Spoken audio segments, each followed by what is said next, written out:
Hello friends, मैं अंबिका कुमारी स्वागत करती हूँ आपके अपने चैनल पे। आज बहुत ही इम्पॉर्टेंट पॉइंट मैं आपके लिए जो है डिस्कस करूँगी। मॉडर्न हिस्ट्री का भारत, आधुनिक भारत में शिक्षा का विकास। ठीक है, यहाँ से क्वेश्चंस आपका काफ़ी ज़्यादा पूछा जाता है, जिसमें हम वो डिस्पैच, हंटर आयोग, Asiatic Society of Bengal, Sadler आयोग, डेक्कन सोसाइटी, हिंदू कॉलेज और सेंट्रल हिंदू कॉलेज, इस तरह के तमाम सभी क्वेश्चंस को देखेंगे जो कि यहाँ से पूछे जाते हैं। टीआरई 1, टीआरई 2 में यहाँ से क्वेश्चन काफ़ी ज़्यादा देखने को मिला है। इसके बाद जो कल हमारा टॉपिक होगा वो काफ़ी ज़्यादा इम्पॉर्टेंट होगा। जितनी भी पत्रिकाएं थी जहाँ से क्वेश्चंस बनते हैं आपके, जो पिछली बार भी क्वेश्चंस आपका बना है, जयशंकर, यहाँ जयप्रकाश नारायण और भी महात्मा गांधी के जो पत्रिकाएं हैं यहाँ, और जितने भी तमाम पत्रिकाएं हैं, उससे हम कल आपका सारा ख़त्म करेंगे। एक दिन में एक टॉपिक मैं लेके चल रही हूँ, ख़त्म सारा फिनिश करना है। तो आज हम यहाँ पे शिक्षा का विकास देख रहे हैं। बहुत ही इंपॉर्टेंट क्वेश्चन है। अगर अभी तक आपने चैनल को सब्सक्राइब नहीं किया है तो चैनल को सब्सक्राइब कीजिए, ताकि मेरे सभी सिस्टमैटिक वे में सभी वीडियोस आपको मिल सके और आप उसकी तैयारी बेहतर ढंग से कर सके। चलते हैं अपने क्वेश्चंस की तरफ। हमारा पहला क्वेश्चन है यहाँ पे, भारत में अंग्रेजों ने प्रथम मदरसा कहाँ पर स्थापित किया। यहाँ पे राइट ऑप्शन हो जाएगा हमारा कलकत्ता में। तो डी ऑप्शन यहाँ पे सही हो जाएगा। वॉरेन हेस्टिंग ने कलकत्ता में 1780 ईस्वी में मदरसा जो यहाँ पे स्थापित किया था। यहाँ पे आप नोट्स बना सकते हैं, बहुत ही अच्छे से हम एक एक चीज़ को एक्सप्लेन करते हुए चलेंगे।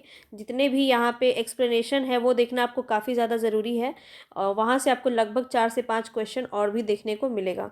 तो एक्सप्लेनेशन को देखेंगे और बेहतर तरीके से हम इसकी तैयारी करेंगे। चलते हैं आगे। नेक्स्ट क्वेश्चन है यहाँ पे, एशियाटिक सोसाइटी ऑफ बंगाल के संस्थापक कौन है। यहाँ पे राइट ऑप्शन क्या हो जाएगा हमारा, ए ऑप्शन यहाँ पे बिल्कुल सही हो जाएगा, sir William Jones. Sir William Jones ने एशियाटिक सोसाइटी ऑफ बंगाल की स्थापना की, और इनके बारे में हम जान लेंगे।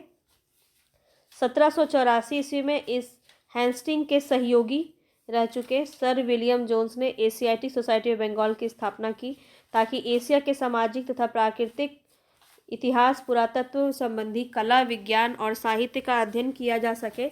1791 ईस्वी में बनारस के ब्रिटिश रेजिडेंट जोनानाथ डंकन के प्रयासों से फलस्वरूप बनारस में भी एक प्रथम संस्कृत कॉलेज खोला गया।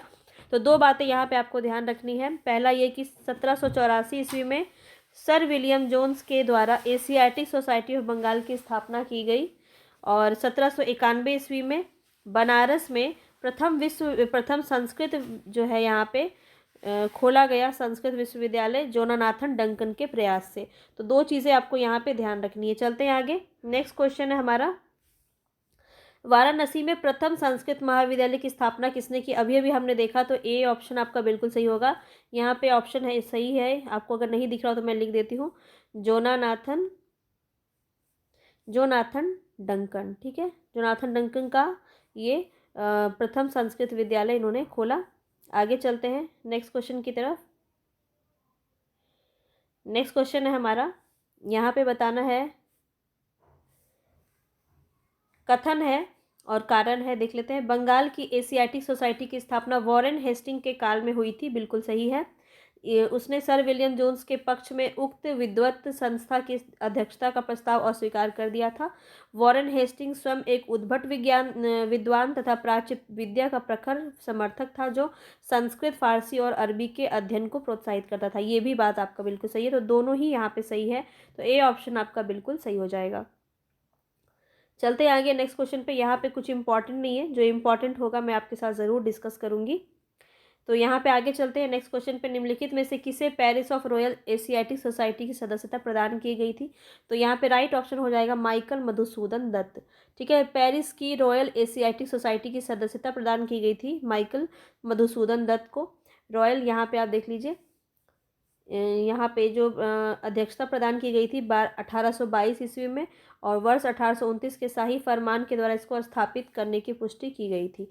तो यहाँ पे हम आगे चलते हैं। नेक्स्ट क्वेश्चन है, काफ़ी ज़्यादा इंपॉर्टेंट है ये, कि भगवत गीता को सबसे पहले जो है अंग्रेजी में अनुवाद किसने किया था। तो यहाँ राइट ऑप्शन हो जाएगा चार्ल्स विलिंग्स ने। ठीक है, चार्ल्स विलिंग्स यहाँ पे राइट ऑप्शन हो जाएगा। आगे देख लेते हैं। और देखिए ये जो इंग्लिश में इसने जो अनुवाद किया था, इसमें जो प्रस्तावना है वो जो वहाँ का गवर्नर था वॉरेन हेस्टिंग, उसी ने लिखा था। ये भी बात ध्यान रखेंगे। आगे चलते हैं नेक्स्ट क्वेश्चन पे। नेक्स्ट क्वेश्चन पूछा जा रहा है, निम्नलिखित में से किसने कालिदास की प्रसिद्ध रचना शकुंतला का अनुवाद अंग्रेजी में किया था? तो यहाँ पे जॉन्स आपका राइट ऑप्शन हो जाएगा, सर विलियम जॉन्स। ठीक है, आगे चलते हैं। नेक्स्ट क्वेश्चन है यहाँ पे, स्वतंत्रता पूर्व अवधि में ब्रिटिश सरकार द्वारा भारत में आधुनिक शिक्षा का प्रचार प्रसार करने का मुख्य उद्देश्य क्या था? तो छोटे प्रशासनिक पदों पर नियुक्ति हेतु शिक्षित भारतीयों की आवश्यकता, बिल्कुल यही हो सकता है। आगे हम और देख लेते हैं, भारतीय संस्कृति को प्रोत्साहित करना, बिल्कुल नहीं, इतने उच्च विचार तो वहाँ के अंग्रेजों के बिल्कुल भी नहीं थे। तो ए ऑप्शन यहाँ पे आपका बिल्कुल सही हो जाएगा, छोटे प्रशासनिक पदों पर नियुक्ति हेतु शिक्षित भारतीयों को की आवश्यकता थी, इस वजह से वहाँ का शिक्षा को प्रचार प्रसार किया जा रहा था। ठीक है, और दो क्या यहाँ बताया जा रहा, भारतीय लोगों को आधुनिक बनाना जिससे वे राजनीतिक भागीदारी कर सके, बिल्कुल भी नहीं, अंग्रेज इतने अभी अच्छे नहीं थे, बिल्कुल ही अच्छे नहीं थे। तो चलते हैं यहाँ पे हम आगे नेक्स्ट क्वेश्चन की तरफ। नेक्स्ट क्वेश्चन है यहाँ पे हमारा, ब्रिटिश सरकार के किस अधिनियम ने सबसे पहली बार भारत में शिक्षा के लिए 1 लाख रुपए दिए थे? मोस्ट इंपॉर्टेंट क्वेश्चन है ये आपका, इसको ध्यान रखेंगे। यहाँ पे राइट ऑप्शन हो जाएगा आपका चार्टर एक्ट 1813। ठीक है, चार्टर एक्ट 1813 यहाँ पे राइट ऑप्शन आपका हो जाएगा। ठीक है, इसके ही अंदर इनको 1 लाख का खर्च पहली बार जो है देता है शिक्षा के लिए। आगे चलते हैं, नेक्स्ट क्वेश्चन यहाँ पे काफ़ी ज़्यादा इंपॉर्टेंट है, देख लेते हैं। वुड डिस्पैच के बारे में बताना है। वुड डिस्पैच को भारतीय शिक्षा का मैग्ना कार्टा भी कहते हैं, ध्यान रखेंगे, इसके बारे में हमें जानना बहुत ज़्यादा ज़रूरी है, यहाँ से क्वेश्चन आपका बिल्कुल बन सकता है। सहायता अनुदान व्यवस्था, ग्रांट्स इन एड, शुरुआत की गई, बिल्कुल सही। विश्वविद्यालयों की स्थापना की सिफारिश की गई, ये भी सही होगा। शिक्षा के सभी स्तरों पर शिक्षण माध्यम के रूप में अंग्रेजी की सिफारिश की गई, नहीं, वो डिस्पैच में नहीं किया गया था, इसीलिए इसे भारतीय शिक्षा का मैग्ना कार्टा कहते हैं। तो यहाँ पे 1 और 2 आपका बिल्कुल सही है, नहीं, ए ऑप्शन आपका बिल्कुल सही है। चलते हैं आगे, तो यहाँ पे आप इसको देख लीजिए, वुड डिस्पैच या वुड घोषणा पत्र काफ़ी ज़्यादा इंपॉर्टेंट है, इसको ध्यान से सुनेंगे। ब्रिटिश ईस्ट इंडिया कंपनी के बोर्ड ऑफ कंट्रोल के अध्यक्ष कौन थे? चार्ल्स वुड थे, जो 1854 ईस्वी में ये जारी किया जाता है, 1854 में। इस घोषणा पत्र में भारतीय शिक्षा पर एक व्यापक योजना प्रस्तुत की गई थी। इस घोषणा पत्र में शिक्षा के उद्देश्य, माध्यम, सुधारों आदि पर विचार किया गया था। इस घोषणा पत्र को भारत में अंग्रेजी शिक्षा का मैग्ना कार्टा भी कहा जाता है। प्रस्ताव में सरकार ने पाश्चात्य शिक्षा के प्रसार को अपना उद्देश्य बनाया था। उच्च शिक्षा को अंग्रेजी भाषा के माध्यम से दिए जाने पर बल दिया गया था। चलते हैं आगे नेक्स्ट क्वेश्चन पे। ठीक है, आप लोग यहाँ पे कंफ्यूज ना हो तो मैं बता दूँ कि यहाँ पे आपका ऑप्शन में दिया हुआ था, देख लेते हैं। ऑप्शन में यहाँ पे दिया हुआ था कि हर स्तर पर अंग्रेजी का माध्यम को अपनाया गया था, नहीं, यहाँ पे उच्च शिक्षा को अंग्रेजी भाषा के माध्यम से अपनाया गया था, तो इसलिए वो गलत हो गया था, वहाँ पे 1 और 2 सही था, इस बात को भी ध्यान रखेंगे। आगे चलते हैं नेक्स्ट क्वेश्चन की तरफ। नेक्स्ट क्वेश्चन है हमारा, चार्ल्स वुड आदेश पत्र निम्नलिखित में से किससे संबंधित था? शिक्षा, व्यापार, प्रशासनिक सुधार या सैन्य सुधार? तो यहाँ पे राइट ऑप्शन हो जाएगा शिक्षा, ए ऑप्शन आपका बिल्कुल सही हो जाएगा। ठीक है, इसके बारे में आप पॉज करके इसको पढ़ सकते हैं। तो आगे चलते हैं नेक्स्ट क्वेश्चन पे। नेक्स्ट क्वेश्चन है यहाँ पे, हंटर कमीशन की रिपोर्ट के विकास पर विशेष जोर दिया गया था। किसमें विशेष जोर दिया गया था? हंटर कमीशन में, ध्यान रखना है। तो बालिकाओं की शिक्षा पर, उच्च शिक्षा पर, प्राथमिक शिक्षा पर या तकनीकी शिक्षा पर? तो प्राथमिक शिक्षा पर जोर दिया गया था हंटर आयोग में, सी ऑप्शन आपका बिल्कुल सही हो जाएगा। 1854 ईस्वी के पश्चात शिक्षा के क्षेत्र में हुई प्रगति की समीक्षा करने के लिए 1892 में लॉर्ड रिपन ने डब्ल्यू हंटर की अध्यक्षता में प्रथम भारतीय शिक्षा आयोग नियुक्त किया था, और हंटर आयोग को भारतीय प्रथम शिक्षा आयोग भी कहेंगे, ये भी ध्यान रखेंगे। इस आयोग की रिपोर्ट में प्राथमिक शिक्षा के सुधार एवं विकास पर विशेष जोर दिया गया था। नेक्स्ट क्वेश्चन पे चलते हैं, प्रथम भारतीय शिक्षा आयोग की नियुक्ति किसने और किस वर्ष की? तो यहाँ पे राइट ऑप्शन आपका बिल्कुल सही हो जाएगा, लॉर्ड रिपन। ठीक है, 1882। आगे चलते हैं नेक्स्ट क्वेश्चन पे। नेक्स्ट क्वेश्चन है, नेशनल काउंसिल ऑफ एजुकेशन की स्थापना कब हुई? तो 15 अगस्त 1906 यहाँ पे राइट ऑप्शन हो जाएगा, ऑप्शन नंबर डी। राष्ट्रीय शिक्षा के क्षेत्र में सर्वप्रथम वर्ष 1905 में रंगपुर नेशनल स्कूल की स्थापना हुई।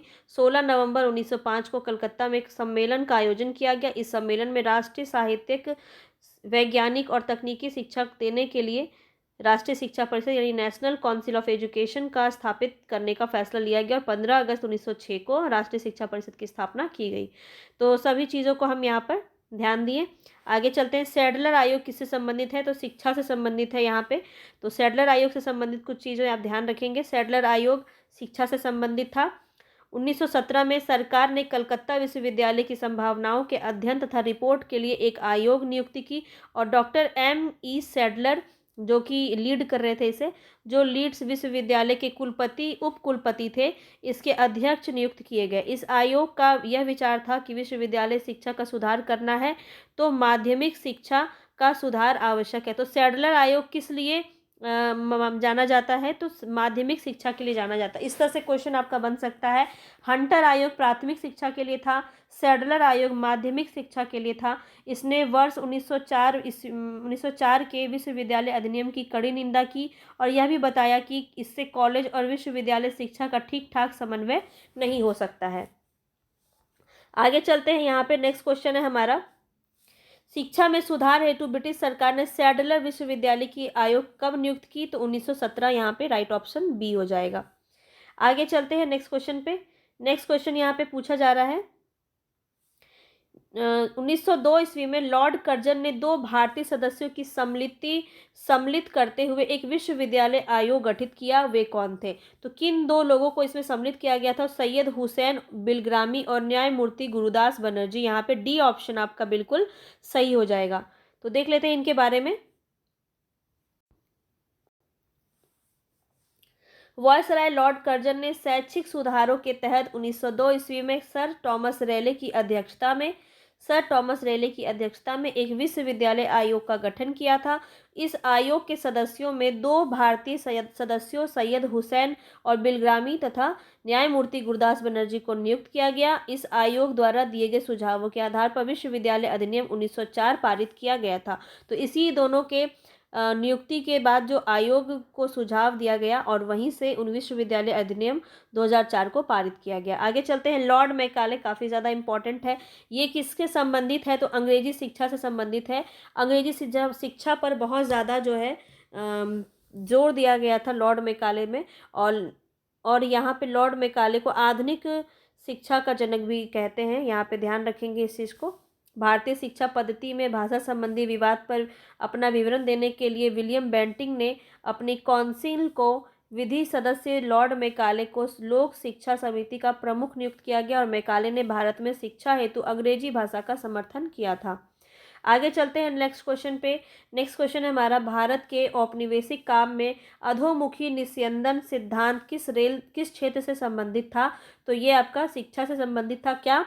निस्यंदन सिद्धांत, इसको ध्यान रखेंगे। अधोमुखी निस्यंदन सिद्धांत जो है भारत में यह शिक्षा से संबंधित था। इसका सिद्धांत का अर्थ था कि शिक्षा समाज में कुल वर्ग को ही दी जाए, इस वर्ग से छन छन कर ही शिक्षा का असर जन सामान्य तक पहुँचे। मैकाले का कहना था कि सीमित साधनों से समस्त जनता को शिक्षित करना संभव है। आगे चलते हैं नेक्स्ट क्वेश्चन की तरफ। भारत की शैक्षणिक नीति फिल्ट्रेशन थ्योरी पूछा जा रहा है कि के प्रतिपादक कौन थे? तो यहाँ पे मैकाले हो जाएगा राइट ऑप्शन। फिल्ट्रेशन थ्योरी वही बोला जा रहा है कि उच्च लोगों को शिक्षा दिया जाए जिससे छन छन के नीचे तक के तबके के लोगों को भी थोड़ा बहुत शिक्षा मिले। इस तरह से फिल्ट्रेशन थ्योरी बनाया गया था मैकाले के द्वारा। तो ये आपका किसके द्वारा था? मैकाले के द्वारा था। आगे चलते हैं। भारत में आधुनिक शिक्षा प्रणाली की नींव किससे पड़ती है? तो यहाँ पे मैकाले आपका राइट ऑप्शन हो जाएगा। 1835 के मैकाले स्मरण पत्र यहाँ पे राइट ऑप्शन हो जाएगा। चलते हैं आगे। नेक्स्ट क्वेश्चन है हमारा, निम्नलिखित में से किसने भारत में अंग्रेजी शिक्षा की नींव? तो 1813 चार्टर एक्ट में भी अंग्रेजी शिक्षा पर जोर दिया गया। General committee of public instructor में भी जोर दिया गया और प्राच्यविद और आंग्लिक विवाद जो था उसमें भी अंग्रेजी शिक्षा पर जोर दिया जा रहा था। तो यहाँ पे डी ऑप्शन आपका बिल्कुल सही हो जाएगा। ठीक है, इसके बारे में थोड़ा सा जान लेते हैं। ईस्ट इंडिया कंपनी ने ओरिएंटल शिक्षा की प्रचलित प्रणाली को हतोत्साहित कर दिया तथा पश्चिमी शिक्षा और अंग्रेजी शिक्षा को बढ़ावा दिया। 1813 के चार्टर अधिनियम में भारत में शिक्षा के प्रसार के लिए प्रति वर्ष 1 लाख रुपए खर्च करने का प्रावधान को अपनाया गया, ये भी हमने अभी पढ़ा था। और 1823 में general committee of public instructor का गठन किया गया। इसकी जिम्मेदारी शिक्षा के लिए 1 लाख रुपए देने को ग्रांट की थी। समिति के 10 यूरोपीय सदस्य शामिल थे। इसके बाद governor general Lord William Cavendish Bentinck के शासनकाल में 7 मार्च 1935 को लॉर्ड मैकाले को प्रस्ताव को स्वीकार कर भारत में अंग्रेजी शिक्षा को उच्च शिक्षा का माध्यम मान लिया गया। तो यहाँ पे लॉर्ड मैकाले का अगर संबंध पूछा जाए तो उच्च शिक्षा से लिया जाता है। और प्राथमिक शिक्षा हंटर आयोग, सैडलर आयोग किससे संबंधित था? माध्यमिक शिक्षा, और लॉर्ड मैकाले उच्च शिक्षा। इतना बात आपको ध्यान रखना है। भारत में आंग्ल शिक्षा समर्थक का नेतृत्व मुनरो एवं लेफिंस्टन, जबकि एच.टी. प्रिसेंस प्राच्य जो है शिक्षा के समर्थक नेतृत्वकर्ता भी थे। चलते हैं आगे नेक्स्ट क्वेश्चन पे।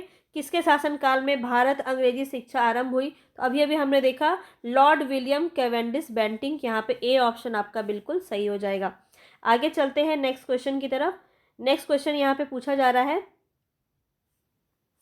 भारत में प्रथम 3 विश्वविद्यालय कलकत्ता, मद्रास और बम्बई की स्थापना किस वर्ष हुई? तो ये काफ़ी ज़्यादा इम्पोर्टेंट है। हमने प्रीवियस जो वीडियो है उसमें देखा है 1857 की क्रांति के बाद रानी विक्टोरिया का 1858 में उद्घोषणा आता है। उसी में हमारा 3 विश्व युद्ध यहाँ पे 3 प्रथम विश्वविद्यालय की बात की गई थी। तो 1857 यहाँ पे राइट ऑप्शन हो जाएगा। ठीक है।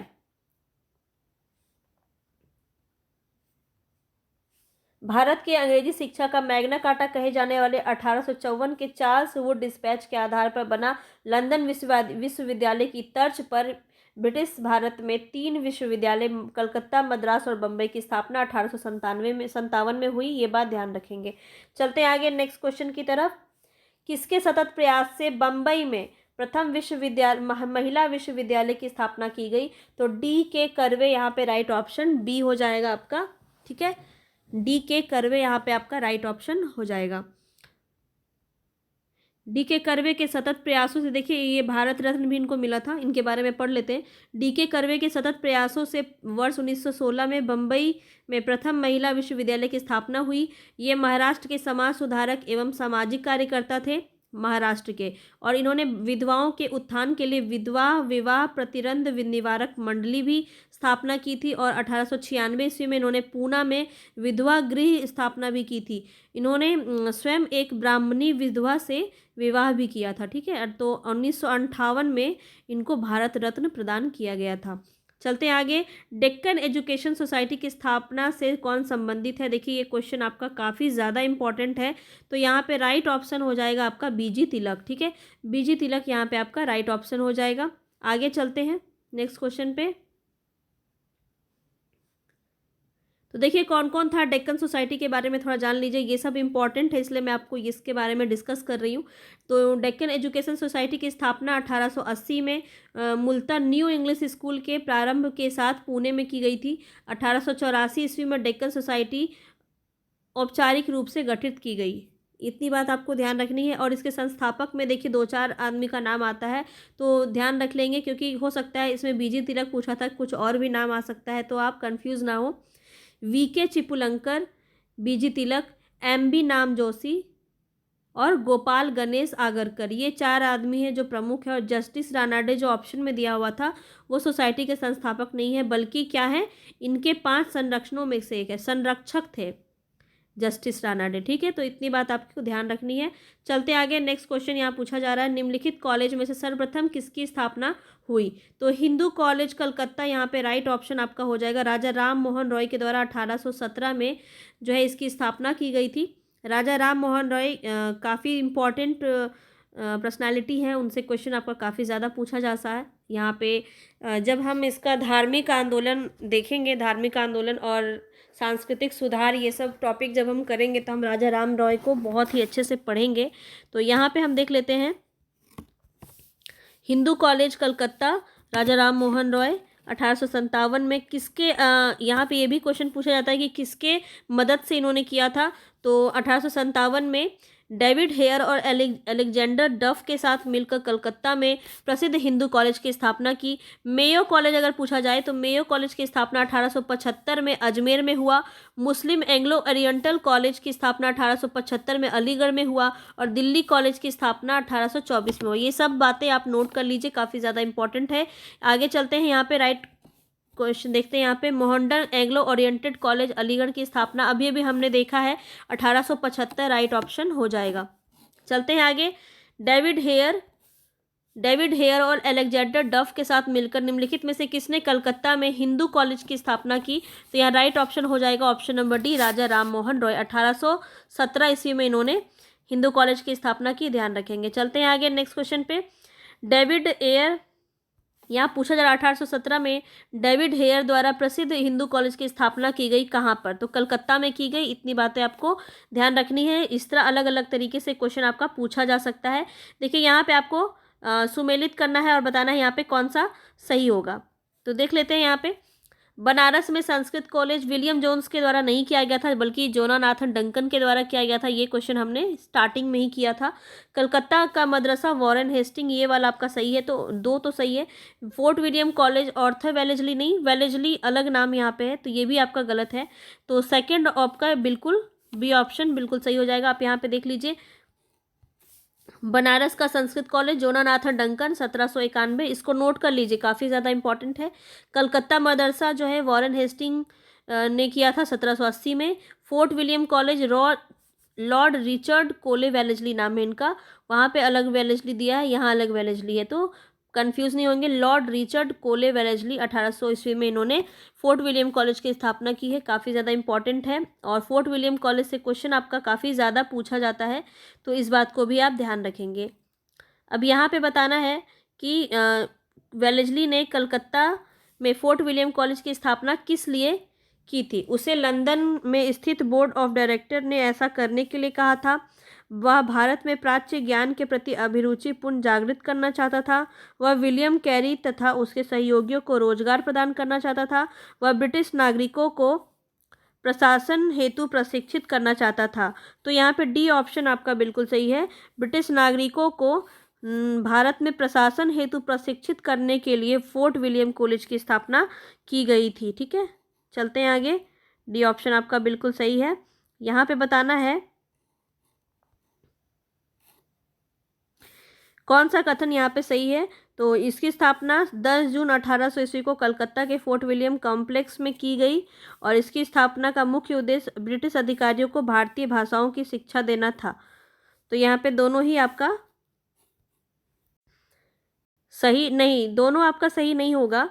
10 जून यहाँ लिखा है जबकि 10 जुलाई में हुआ है। ठीक है, 10 जुलाई 1800 ईस्वी को कलकत्ता के फोर्ट, ठीक है, यहाँ पे जून दिया हुआ था तो डेट गलत दिया है, तो आपका सिर्फ एक ही सही हो जाएगा, ऑप्शन 2। इसकी स्थापना ब्रिटिश अधिकारियों को भारतीय भाषाओं की शिक्षा देना था। ठीक है, सिर्फ 2 आपका सही होगा। चलते हैं आगे नेक्स्ट क्वेश्चन पे। निम्नलिखित में से किसने भारतीय विश्वविद्यालयों में धार्मिक शिक्षा के लिए प्रबल रूप से वकालत की थी। तो यहाँ पे मदन मोहन मालवीय बिल्कुल सही ऑप्शन हो जाएगा। डी ऑप्शन आपका बिल्कुल सही होगा। मदन मोहन मालवीय जो है प्रबल रूप से इन्होंने वकालत की थी धार्मिक शिक्षा के लिए। और मदन मोहन मालवीय अग्रणी राष्ट्रवादी और देशभक्त थे। वे आरंभ में एक स्कूल अध्यापक और बाद में व्यवसाय और वकील रहे। चलते हैं आगे।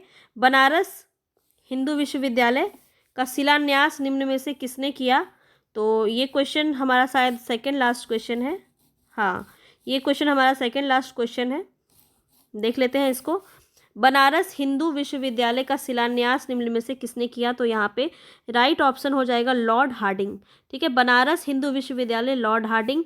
एनी बेसेंट एक बहुत ही इंपॉर्टेंट यहाँ पे है, तो इनसे एक क्वेश्चन बनता है आपका। सेंट्रल हिंदू कॉलेज की स्थापना इन्होंने की थी। ठीक है, सेंट्रल